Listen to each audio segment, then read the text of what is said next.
All right, so I was continuing the example that is based upon shopping example where 10-minute shopping, unplanned shopping spree has a random variable that's distributed with the mean of 20 and a standard deviation of 7.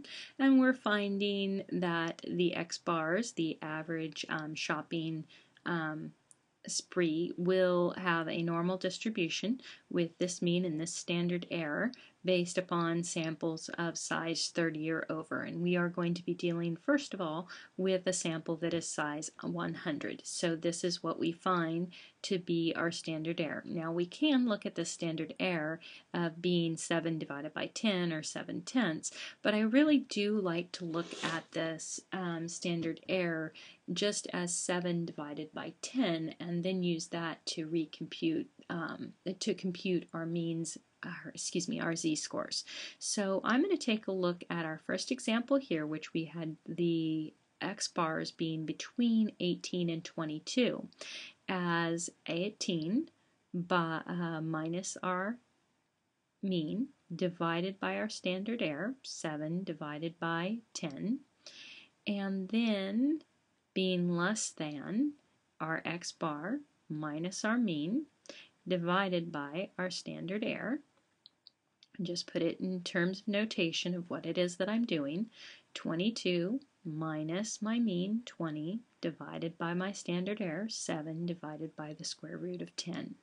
And now I'm going to look at this value here as being a z. So this is the probability that we have 18 minus 20, which is a -2, and I'm going to take that -2 and I'm divide it by 7, and then I'm going to multiply it by 10, which gives me a value of -2.86, and that's rounded to 2 decimal points again. And then I have a z now. And then I'm going to do the same thing with 22. Now, because this is also 2 points away, I know this is going to be positive 2.86.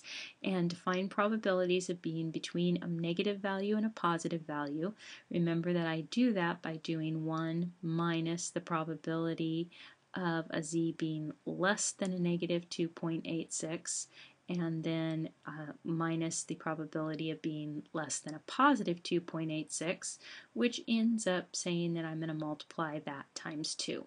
Now I'm going to turn the page and go ahead and do this over here so I'm not cramping this in. So I'm going to be finding 1 minus 2 times the probability that a z is less than a -2.86, because I'm finding this probability here. Here's my -2.86, and here's my positive 2.86, and I'm wanting the area in between these with my mean right smack dab in the middle. So this would be 1 minus the probability of being less than -2.86, and 1 minus the probability of being less than -2.86 again. And those are the same things since how they're we are dealing with a symmetric interval. So this I'm going to look up over here on my table, 2.86, 2.8, and then I go over to our 6, and there we go. 2.86 is 0.0021. So 0.0021. And 0.0021, when we double it, looks like 0.0042, and 1 minus 0.0042 looks like 0.9958, and that will be our probability. So we have our probability of being the average spent on a 10-minute unplanned shopping spree being between $18 and $22 as being highly likely, right? 0.9958. That's nearly all of the distribution. Now what we're going to find in the next problem here, the probability that a single shopping spree would be between 18 and 22, we're going to find that that's less likely because we're just a single shopping spree. Well, it could vary quite a bit more than that.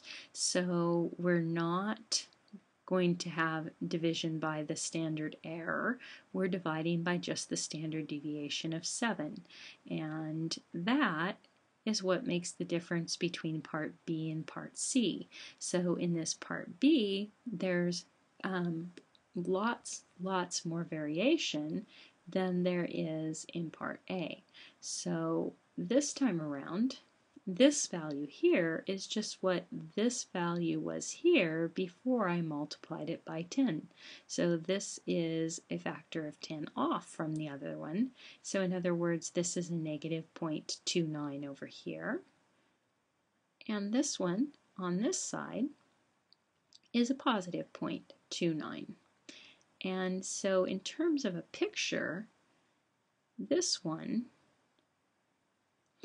when we were in part B, was way out here. Now this one that we are in part C is moved way in here. So this is in this range right here. Whereas this one, the blue one, that was in this range right here.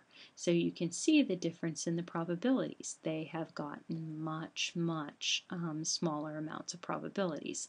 We'll still find that by doing 1 minus twice the probability of a z being less than a negative 0.29, because we still have a symmetric interval, right? The area on this side is the same as the area on this side, and I'll look it up in my z table by looking up the negative one. So this is 1 minus 2 times the probability of being less than a negative 0.29, so 0.2, and then the 9 over here, that's my probability. So this is 0.3859, and twice this is let's see, there's an 8, an 11, and a 17, and a 7.